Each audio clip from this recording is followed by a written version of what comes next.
Yes. So he was a French historian and he's also a French philosopher. And இந்த மாதிரி எந்த ஒரு தியரிஸ்லயுமே தன்னை வந்து கிளாசிஃபை பண்ணணும்னு நினைக்கவே மாட்டார். நீங்க வந்து அவரை இப்ப நான் ஹிஸ்டாரியன் சொல்றேன், but he won't call himself as historian. Someone mike is on, I guess. கொஞ்சம் ஆன்ல இருந்ததுன்னு ஆஃப் பண்ணிக்கோங்க. அவரை ஹிஸ்டாரியன் சொல்றது அவர் விருப்பப்பட மாட்டாரு. சிமிலர்லி நீங்க பிலாசபர், இல்லைன்னா நீங்க போஸ்ட் ஸ்ட்ரக்சரலிஸ்ட், இல்லைன்னா சோசியாலஜிஸ்ட், ஏன்னா இது எல்லாத்த பத்தியும் அவரோட ஒர்க் பேசணும்.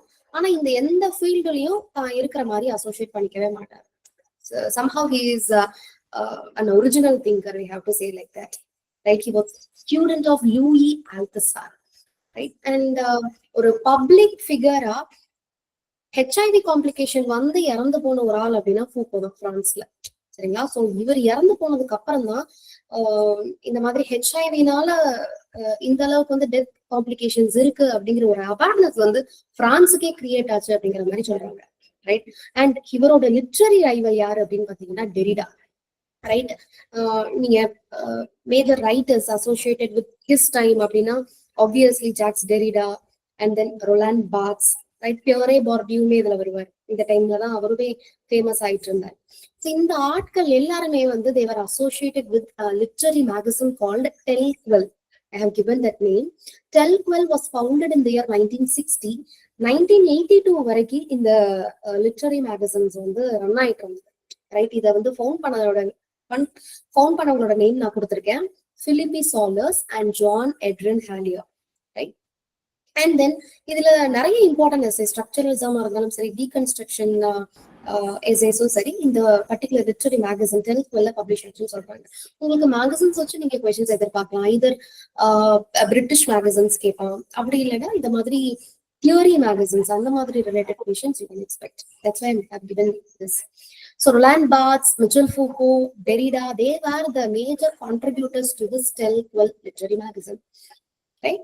நான் சொன்ன மாதிரி யாரோட மைக்கும் ஆன்ல இருக்கு, ப்ளீஸ் ஸ்விட்ச் it of.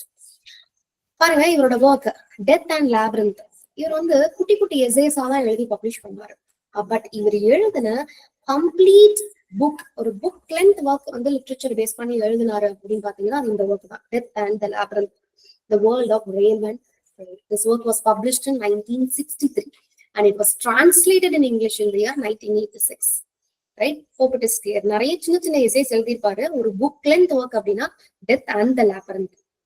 Okay, now Foucault Roland Barthes எழுதின ஒரு ஒர்க்குக்கு ரெஸ்பான்ஸா ஒரு எஸ்ஸே எழுதியிருப்பாருங்க.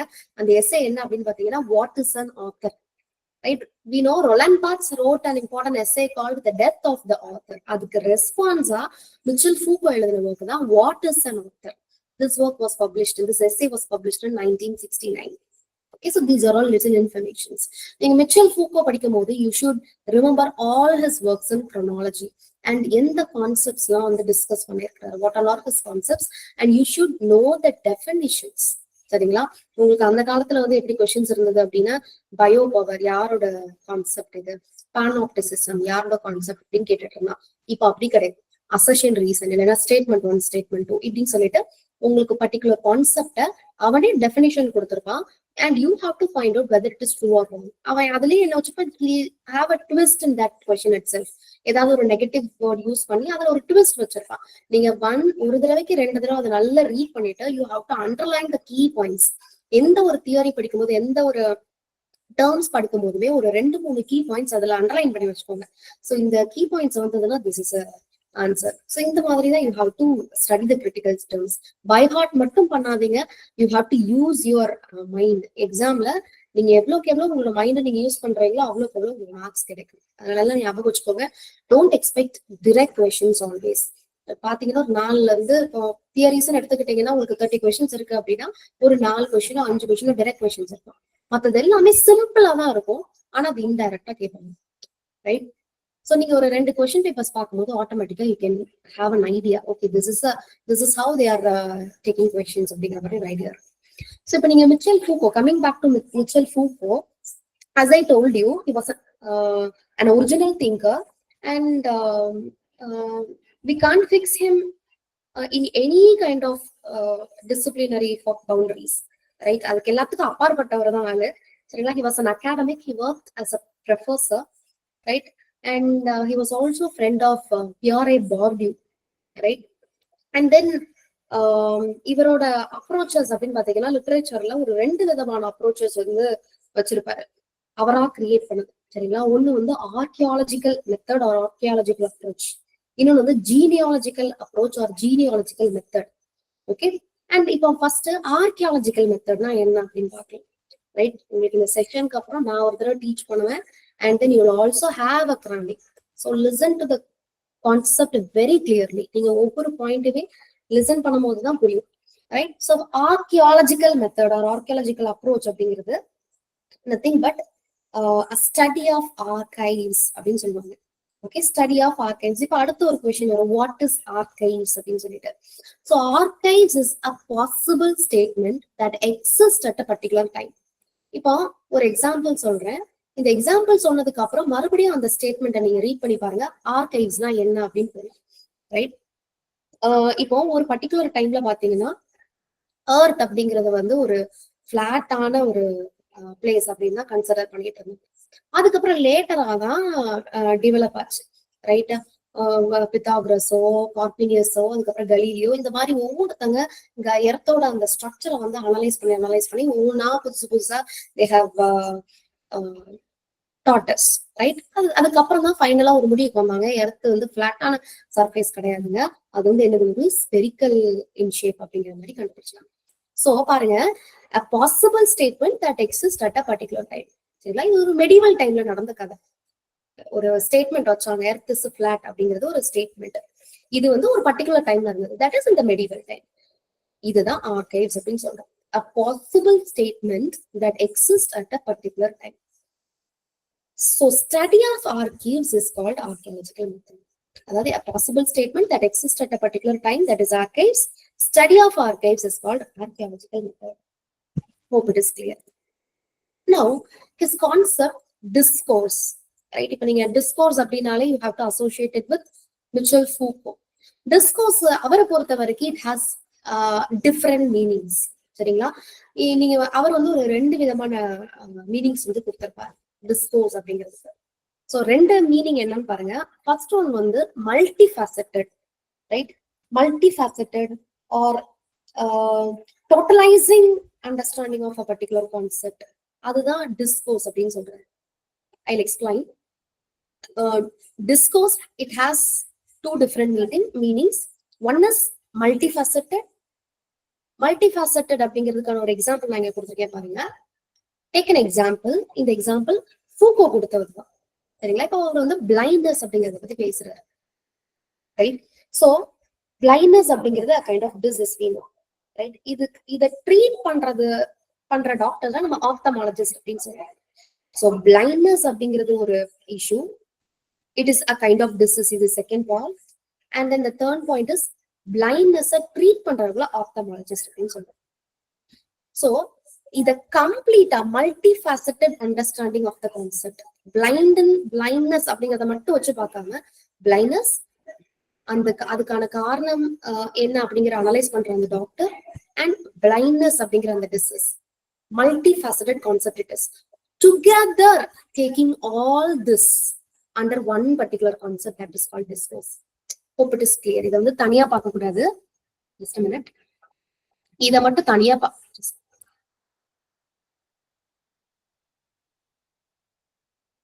இத மட்டும்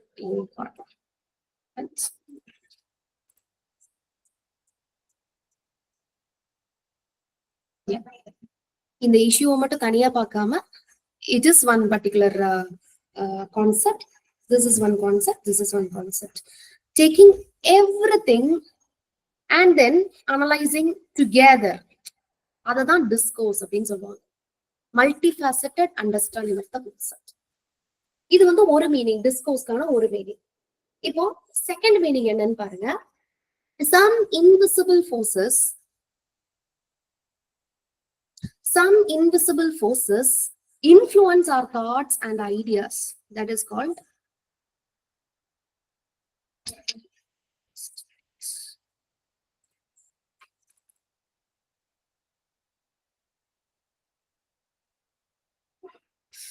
okay. So some invisible forces influence our thoughts or opinions or dominant ideas. So dominant ideas, இது வந்து ஒரு meaning discourse. I'll give you an example for this, so don't worry. So first, multifaceted understanding of a concept அப்படிங்கிறது டிஸ்கோர்ஸ்க்கான ஒரு meaning. இன்னொன்னு dominant ideas. Some invisible forces influence our thoughts or opinions or dominant.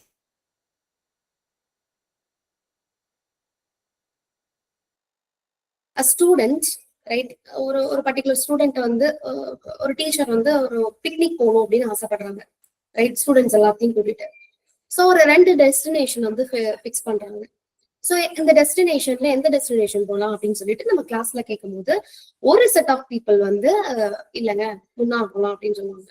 இன்னொரு set of people வந்து இல்லைங்க நம்ம ஊட்டி போகலாம் அப்படின்னா. So இந்த மாதிரி 2 டிஃப்ரெண்ட் ஒப்பீனியன்ஸ் வந்து என்ன ஆகும், அந்த இடத்துல வந்து develop ஆகும். So there will be dispute between this selection of destinations. Hope it is clear. அதுக்கப்புறம் ஆப்வியஸா நம்ம என்ன பண்ணுவோம், ஃபைனல் இது என்ன டெஸ்டினேஷன் போகணும் அப்படிங்கறத எப்படி பிளான் பண்ணுவோம். மெஜாரிட்டி யார் எதுக்கு சப்போர்ட் பண்றாங்க, முன்னாருக்கு சப்போர்ட் பண்றாங்களா இல்ல ஊட்டிக்கு சப்போர்ட் பண்றாங்களா அப்படிங்கறத பார்த்துட்டு தான் we'll select, right? So பாருங்க, this is an invisible force, right? Majority அதை பேஸ் பண்ணி தான் நம்ம என்ன பண்ண போறோம், ஃபைனலா we gonna decide whether we are going to Munnar or Ooty. So majority is an invisible force, right? And that invisible force channelize our opinions whether we are going to Munnar or Coimbatore. So dominant ideas are the invisible force which will be behind us, and then அதை நம்ம என்ன பண்ணணும் அப்படிங்கறத வந்து decide பண்ணணும். This is another meaning for discourse. Hope it is clear. இதுக்கு நீங்க எந்த விதமான எக்ஸாம்பிள்ஸ் கூட உங்களுக்கு புரியுற மாதிரியான எக்ஸாம்பிள்ஸ் ஏதாவது கூட நீங்க டெவலப் பண்ணி எழுதி வச்சுக்கணும், right? So I repeat the concept again. ஏன்னா we know, as I told you, it's a complicated one. அவரோட கான்செப்ட்ஸ் எல்லாமே கொஞ்சம் ட்ரிக்கியா தான் இருக்கும். பட் நம்மள கொஞ்சம் அனலைஸ் பண்ணனா we can easily understand those concepts. So discourse, according to him, it has 2 different meanings. One is multifaceted understanding of a concept. அதுக்கு ஒரு எக்ஸாம்பிள் கொடுத்திருக்காரு, அதை நம்ம டிஸ்கஸ் பண்ணிட்டோம். The second meaning is some invisible forces influence our thoughts or opinions or dominant ideas. Invisible forces or dominant ideas. These are all the keywords. So இதுதான் இது டிஸ்கோர்ஸ்க்கான meaning. And இன்னொரு விஷயம் சொல்றாரு, discourse, that is a dominant ideas அப்படிங்கிறது, it is not permanent, right? It is supposed to change over a period of time அப்படின்னு சொல்றாரு. இதுக்கு அடுத்து வரக்கூடிய பாயிண்ட்ஸ் எல்லாம் கொஞ்சம் எழுதிக்கோங்க. நான் ஸ்லைட் எனக்கு மேக் பண்ண முடியல. So better you please make a note. நான் அடுத்து என்ன பண்றேன், பாயிண்ட்ஸ் எல்லாம் ஆட் பண்ணி நான் just share it in group. Okay, so discourse is not permanent, it will change over a period of time அப்படின்னு சொல்றாரு. I give you example for this too, right? இப்போ ஒரு டிஸ்கோர்ஸ் எடுத்துக்கோமே, ஒரு டாமினன்ட் ஐடியாஸ். டிஸ்கோர்ஸ்னா ஒரு dominant ideas, இப்படி ஞாபகம் வச்சுக்கோங்க. Even you can take intercaste marriage, intercaste marriage, right? ஒரு 20 years பேக்கோ இல்ல 25 years பேக்கோ அது வந்து இப்பவுமே ஒரு டேபுவான ஒரு இஷ்யூ தான் அது. பட் 25 years இல்ல 50 yearsக்கு முன்னாடி எல்லாம் நீங்க பாத்துக்கிட்டீங்க அப்படின்னா it is not possible, right? அது வந்து ஒரு பெரிய ப்ராப்ளமா எடுத்துப்பாங்க. Now somehow you can find a little change in the society, right? Intercaste marriage அப்படிங்கிறது now it is accepted in this contemporary world, right? Hope it is clear.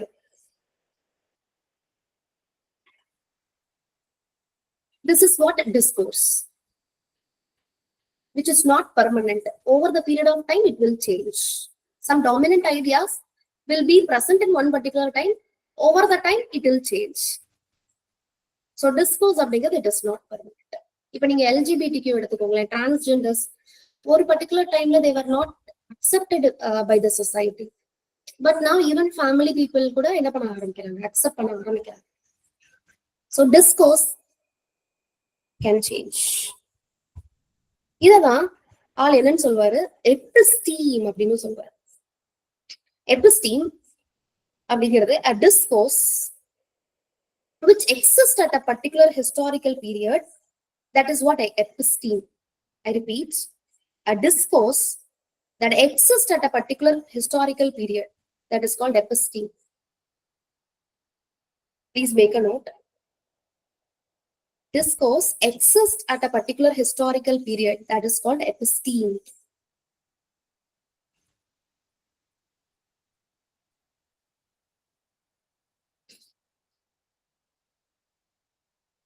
இப்போ epistemic shift அப்படின்னு சொல்லி ஒண்ணு பேசுவார்.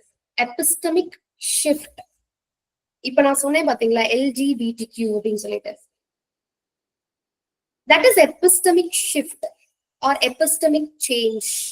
When this discourse change over a period of time. I repeat, episteme அப்படிங்கிறது a discourse that exists at a particular historical period. Epistemic shift or change அப்படிங்கிறது nothing but that particular discourse will change over a period of time. Right? That is epistemic shift. இதுக்கு எக்ஸாம்பிளா நீங்க LGBTQ அப்படிங்கிற concept எழுதிக்கணும். So far நம்ம பார்த்த இந்த discourse அப்படிங்கிறது and then epistemic shift, these are all the concept that comes under his archaeological approach. Right? அவரை பொறுத்த வரைக்கும் நீங்க ஆர்கியாலஜி அப்படிங்கும்போது don't take it in a literary context. Right? அதான் நான் பிகினிங்ல சொன்ன archaeological method அப்படிங்கிறது it is about a study of archives. That is a possible statement analyze பண்றதுதான் archaeological method. So அந்த ஸ்டேட்மெண்ட் தான் அவர் வந்து பல விதமா இப்ப எக்ஸ்பிளைன் பண்ணிருக்காரு. ஒரு டிஸ்கோர்ஸ்ன்னு எடுத்துக்கிறாரு. டிஸ்கோர்ஸ்க்கு டாமினன்ட் ஐடியாஸ் அப்படின்னு சொல்லிட்டு ஒரு மீனிங் கொடுக்குறாரு.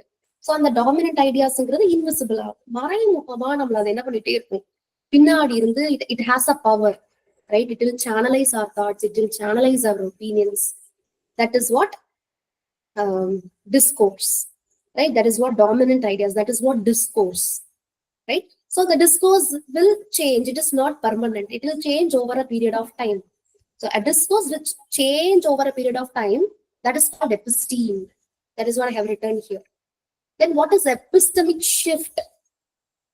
Contemporary society la ஒரு விதமான மாற்றம். பல ஹிஸ்டாரிக்கலா இருக்கிறது அப்படியே இருக்காது. Over a period of time that will change. That is what epistemic shift or epistemic change அப்படிங்கிறது. புரியுதா guys? Clear ma'am. Yeah, great. Because நான் திருப்பி ரிப்பீட் பண்ணும்போது இன்னும் கன்ஃபியூஸ் ஆகும். I want to be short but I'm not sure whether சொல்ற points வந்து உங்களுக்கு கிளியர் ஆகுதா அப்படிங்கிறது வந்து உங்களோட ரெஸ்பான்ஸ்ல தான் எனக்கு தெரியும். So try to be active. Okay, so அவரோட works நான் சொல்றேன். Please make a note. Today we're going to discuss one particular work. So first work is Madness and Civilization. 1961 publication. Madness and Civilization. Second is The Birth of the Clinic, 1963. The Birth of the Clinic, 1963. Third is The Order of Things, 1966. Then fourth one is The Archaeology of Knowledge, 1969. So I repeat the works. இன்னொரு ரெண்டு work include பண்ணணும், Discipline and Punish.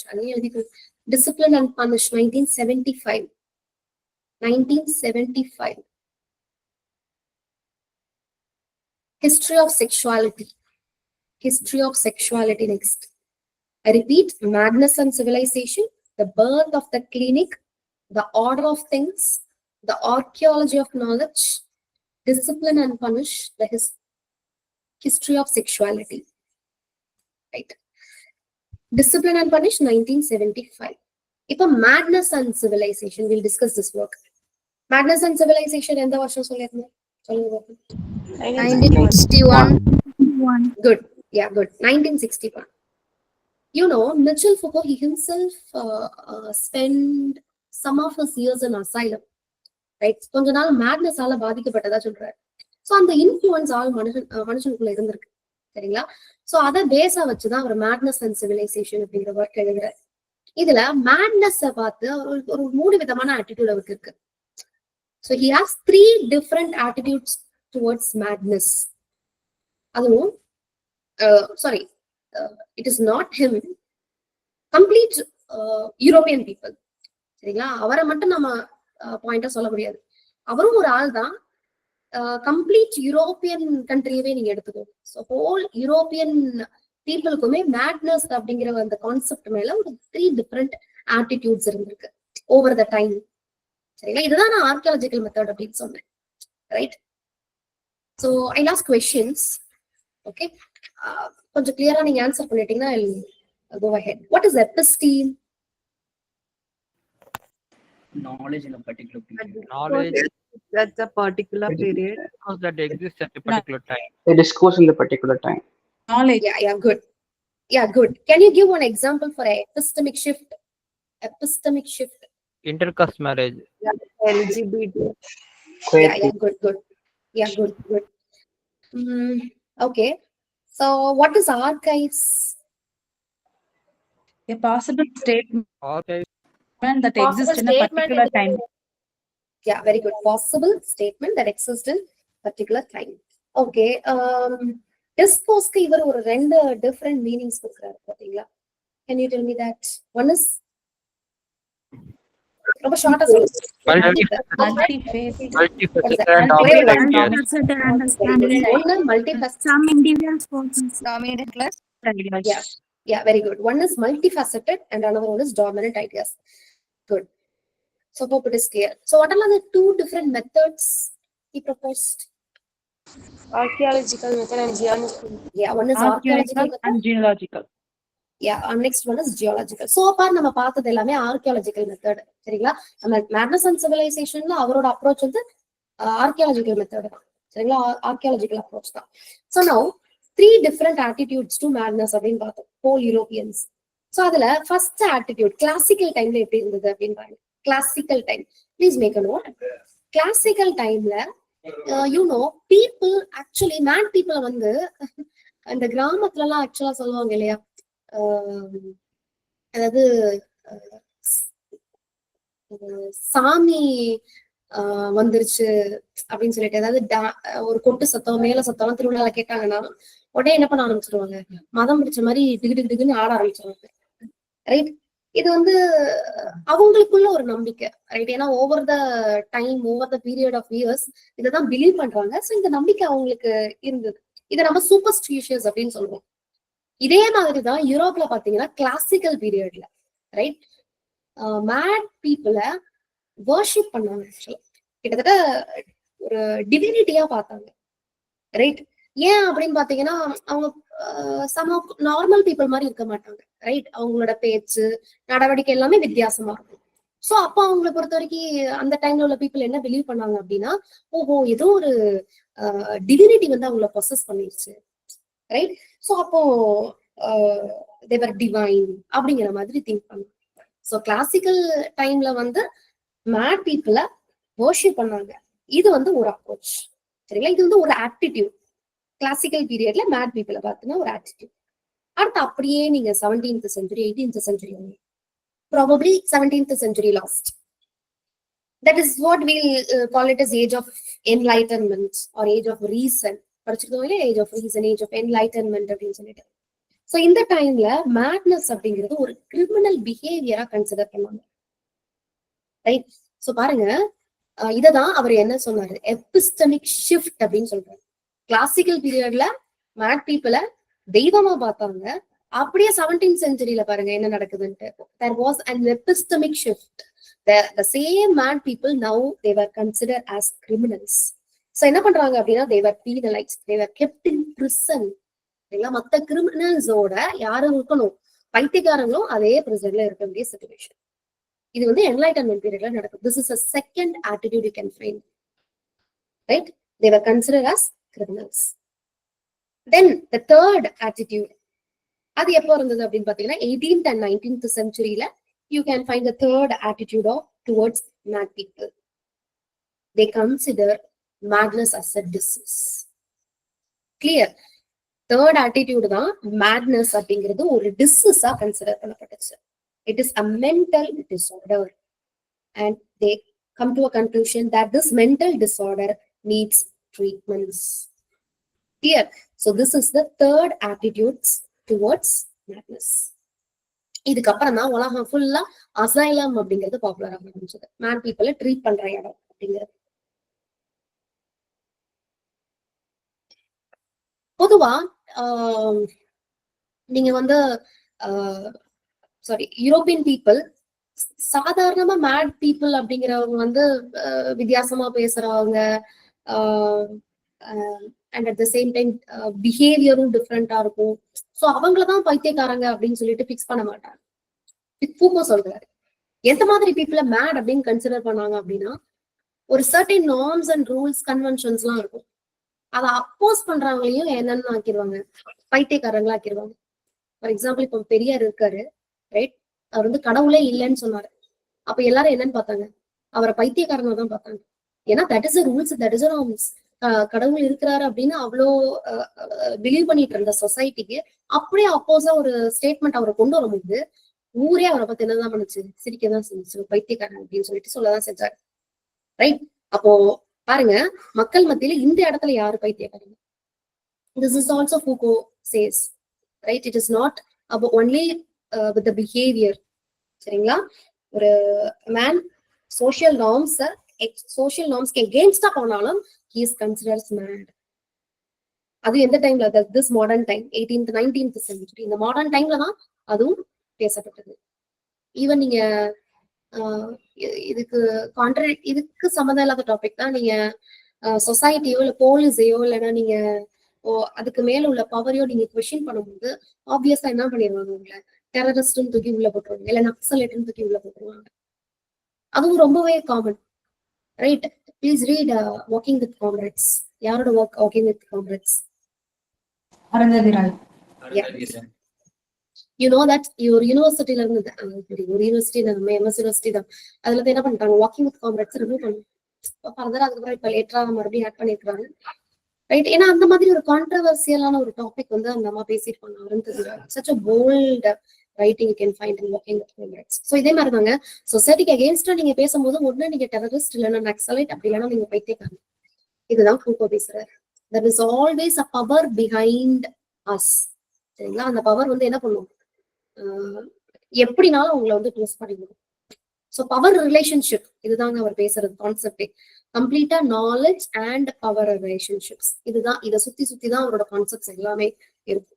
இப்போ நான் வந்து எபிஸ்டீம் அப்படின்னு கேட்டதுக்கு knowledge அப்படின்னு சொல்லிட்டு சில பேர் பதில் சொல்லுவாங்க, right? So knowledge and power relations, that is what he talks about, right? And then next work பாருங்க, the birth of the clinic. The birth of the clinic, 1963. So hope madness and civilization is clear. ஒன்னும் பெருசா பேசிருக்க மாட்டாருங்க. 3 different attitudes வந்து எப்படி இருந்தது மேட்னஸை பார்த்து அப்படிங்கிற மாதிரி பேசிப்பாரு. ஸோ இந்த points தெரிஞ்சிருந்தாலே that is good enough. The birth of the clinic, 1963. So இதுல டிசீஸ் பத்தி பேசியிருப்பாரு. காமனா நார்மலா டிசீஸ் பத்தி பேசியிருப்பாரு, சரிங்களா? கிளினிக் அப்படிங்கிறது எதனால வருது, ஒரு டிசீஸ் இருக்கிறதுனால. So disease was culturally and sociologically it was analyzed, right? He has given different dimensions towards disease. அதுதான் the birth of the clinic. வேற ஒன்றும் பெருசா கிடையாது, right? And then the next concept he talks about is, I'll give some of the tell you some of the concept discussed by him, right? He talks about power, right? What is power according to Foucault? That is what we're going to discuss now. You know, power அப்படினாலே it is not from Michel Foucault. சரிங்களா? அந்த concept அப்படிங்கிறது ஃபூகோட்ல இருந்து வரல, Foucault தான் பேசினாருன்னு கிடையாது. அதுக்கு முன்னாடில இருந்தே பவர் அப்படிங்கிற கான்செப்டை பத்தி நிறைய தியரிஸ் பேசியிருக்கு. அதுவும் முக்கியமா Marxist theory, right? So what is Marxist concept of power அப்படின்னு பார்ப்போம் ஃபர்ஸ்ட். அதுக்கப்புறம் நம்ம ஃபூகோட கான்செப்டுக்கு வரும், சரிங்களா? ஒரே ஒரு வார்த்தை தாங்க. ஃபூகோ என்ன சொல்லுவாருன்னா, பவர் இஸ் எவ்ரிவேர் அப்படின்னு சொல்லுவாரு. ஆனா மார்க்சிஸ்ட் தியரி அப்படி கிடையாது. மார்க்சிஸ்ட் வந்து பவர் அவங்களை பொறுத்த வரைக்கும் Marxist they believe that power enacted in hierarchical way.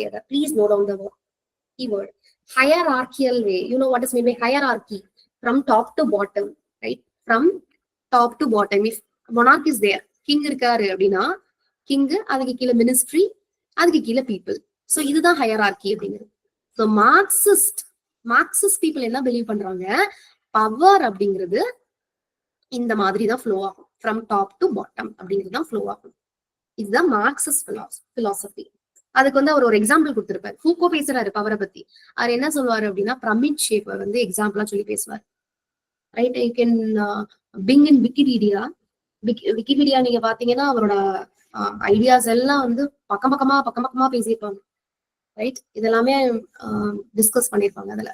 So பாருங்க, பவர் அப்படிங்கிறது ஒரு பிரமிட் ஷேப் மாதிரி, டாப் டு பாட்டம் அப்படின்னு சொன்னேன் பாத்தீங்களா. சோ இதுல மொனார்கவை வந்து நம்ம டாப்ல ஃபிட் பண்ணலாம். அதுக்கு கீழே அப்படின்னு பாத்தீங்கன்னா மினிஸ்ட்ரி, அதுக்கு கீழே அப்படின்னு பாத்தீங்கன்னா பீப்புள். சோ இந்த மாதிரி டாப் டு பாட்டமாவே தான் பவர் வந்து ஃப்ளோ ஆயிட்டே இருக்கும் அப்படிங்கிறது தான் யாரோட கான்செப்ட், மார்க்சிஸ்டோட கான்செப்ட். சரிங்களா? என்ன ஹையரார்கியல் வே அப்படின்னு சொல்லிட்டு யாரு சொல்றா, நம்ம ஃபூக்கோ சொல்றாரு. ரைட், பட் இப்போ ஃபூக்கோ வந்து பவரை எப்படி கன்சிடர் பண்றாரு அப்படின்னு right, he considered power as a network of relationships. Right, அதாவது அதை மூவ் பண்ணிட்டே இருக்குங்க. பவர் அப்படிங்கிறது not top to bottom, instead it flow. எப்படினாலும் போகலாம், இங்க இருந்தும் கீழே இருந்தும் மேல போலாம், மேல இருந்தும் கீழே வரலாம். சரியா? சைட்ல போங்க, லெஃப்ட்ல போங்க, ரைட்ல போங்க. Right, it moves, it moving through the network of relationships. That is what power. I'll give you an example. ரொம்ப சிம்பிள் எக்ஸாம்பிள் சொல்லலாம். இப்போ வீட்டுல குக் இருக்கிறாங்க. ரைட், நம்ம வந்து ஒரு நாள் வந்து ஏதோ ஒண்ணு திட்டோம்னு வச்சுக்கோங்களேன். சரி, ஏதாவது ஒரு வேலை செய்யல, ஏதோ ஒண்ணு சொல்லிட்டோம் அப்படின்னா என்ன பண்ணுவாங்க, ஒண்ணும் பண்ண மாட்டாங்க. ஒண்ணு உப்பை தூக்கி போட்டுருவாங்க, அப்படி இல்லைன்னா காரப்பொடியை தூக்கி போட்டுருவாங்க. Power is everywhere. Right, so power அப்படிங்கிறது வந்து ஹையரார்கியில தான் இருக்கணுங்கிற அவசியம் கிடையாது. It flows everywhere. இதுதான் மிச்சல் ஃபூக்கோட கான்செப்ட். ரைட், இப்போ நீங்க டாக்டரா இருக்கலாம், இல்ல ஒரு அசிஸ்டன்ட் ப்ரொஃபஸரா இருக்கலாம். சரிங்களா? அடுத்த ஃபியூச்சர்ல நீங்க அசோசியேட் ப்ரொஃபஸர் ஆவீங்க, ஒரு 2 லட்சம் ரூபாய் சம்பளம் வாங்குவீங்க. உங்களுக்குன்னு ஒரு பவர் இருக்கு. ரைட், சோ இதே பவரை நீங்க பஸ்ல போகும்போது காட்ட முடியாது. அந்த பஸ்ல யார் தான் பவர்? அந்த பஸ்ஸை ஓட்டிட்டு போற டிரைவரோ கண்டக்டரோ தான், அவங்க கிட்டதான் பவர் இருக்கு. அங்க போய் நான் அசிஸ்டன்ட் ப்ரொஃபஸருங்க, அசோசியேட் ப்ரொஃபஸருங்க, நாங்க டாக்டருங்க, நாங்க ஜட்ஜுங்கன்னு சொல்ல முடியும். ரைட், சோ பவர் அப்படிங்கிறது is everywhere. It is not hierarchy according to Mitchell Foucault. Hope it is clear. Guys, புரியுதா? Hope it is clear. Yeah. Yeah, right. So, இந்த கான்செப்டெல்லாம் நம்ம ஆள் எதுல பேசுவாரு அப்படின்னு பாத்தீங்கன்னா, discipline and punish, 1975, one of the seminal text of Mitchell Foucault. அவர் எழுதுன எல்லாமே notable works தான். பட் அதுலயுமே நம்ம significant work அப்படின்னு எடுத்தோம்னா Discipline and Punish. You can expect question from this work. Discipline and Punish, as I told you, this was published in 1975. Right? And இதுல பவரை பத்தி பேசினாரு அப்படின்னு சொல்லிட்டு நார்மலா பவரை மார்க்சிஸ்ட் வியூ என்ன அப்படின்னு பார்த்துட்டோம். அண்ட் தென் மிச்சல் ஃபூக்கோட வியூ என்ன அப்படின்னு பார்த்துட்டோம். Right, so why we want to analyze this அப்படின்னு பாத்தீங்கன்னா, இந்த பவரை வச்சுதான் பீப்புளை என்ன பண்ண முடியும், டிசிப்ளினா கொண்டு வர முடியும். அவர் பாருங்க, டைட்டிலே டிசிப்ளின் அண்ட் பனிஷ். சோ ஒரு ஸ்டேட் எடுத்துக்கோங்க, இல்லைன்னா ஒரு நீங்க ஸ்டேட் எடுத்துக்கோங்க, கண்ட்ரி அப்படிலாம் போக வேண்டாம், ஒரு ஸ்டேட் எடுத்துக்கோங்க. அங்க இருக்கக்கூடிய பீப்புளை நீங்க எப்படி டிசிப்ளின் ஆகணும்? You have certain power. Through that power நீங்க என்ன பண்ணுவோம், உங்க பீப்புளை நீங்க வந்து டிசிப்ளின் பண்ணுங்க. ரைட், இததான் மிச்சல் ஃபூக்கோ டிசிப்ளின் அண்ட் பனிஷ்ல பேசுறாரு. இதுக்கு ஒரு 3 பிரைமரி டெக்னிக்ஸ் வந்து யூஸ் பண்றாரு. There are 3 primary techniques to discipline the people. ஒன்னு, இப்ப நம்ம பார்த்த ஹையரார்கி, பவர் இஸ் எவ்ரிவேர்னு பார்த்தோம் பாத்தீங்களா. அதுல மார்க்சிஸ்டோட வியூவை வைக்கிறார், ஹையரார்கியல் அப்சர்வேஷன். இதுதான் first technique, hierarchical observation. Second technique என்ன அப்படின்னு பாத்தீங்கன்னா, normalisation. Normalization. This is second technique. Then third technique is examination. Examination. This is third technique. What's the time now? 9:12. Okay, I'll end with this. Okay, so hierarchical observation. ஒண்ணு இல்லைங்க, hierarchy இப்ப நம்ம பார்த்தோம் இல்லையா, from top to bottom. Even இன்னும் சிம்பிளா சொல்லணும்னா நீங்க ஒரு பார்வை பார்த்ததுமே நீங்க வந்து அடங்குறீங்க அப்படின்னா அதுதான் வந்து ஹையரார்கியல் அப்சர்வேஷன். ரைட், ஒரு அப்சர்வேஷன், ஒரு ஹையரார்கியல் அப்சர்வேஷன் உங்க மேல இருக்கு. அது அப்படி இருக்கும் போது ஆப்வியஸ்லி நீங்க அப்படியே அடங்கி போடுவீங்க. இப்போ நீங்க பேரண்டல் சொல்லலாம், இல்லைன்னா உங்களோட அத்தாரிட்டி சொல்லலாம். ரைட், இதுதான் ஹையரார்கியல் அப்சர்வேஷன் அப்படின்னு சொல்றாங்க. இப்போ அதுக்கு ஒரு பெஸ்ட் எக்ஸாம்பிள் அவரே பேசியிருப்பாருங்க. மாடர்ன் டெக்னிக் சர்வைலன்ஸ் அப்படின்னு சொல்லிட்டு ஒரு கான்செப்ட் பேசியிருப்பாரு. Hope you know surveillance. It is a modern technique, right?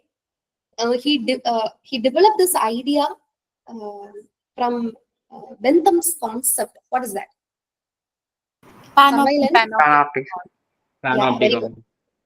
Panopticon அப்படிங்கிற ஜெரமி பெந்தாமோட கான்செப்ட்ல இருந்து தான் சர்வைலன்ஸ் ஸ்டடிஸ், அதாவது சர்வைலன்ஸ் அப்படிங்கிற கான்செப்டை பேசியிருப்பார்.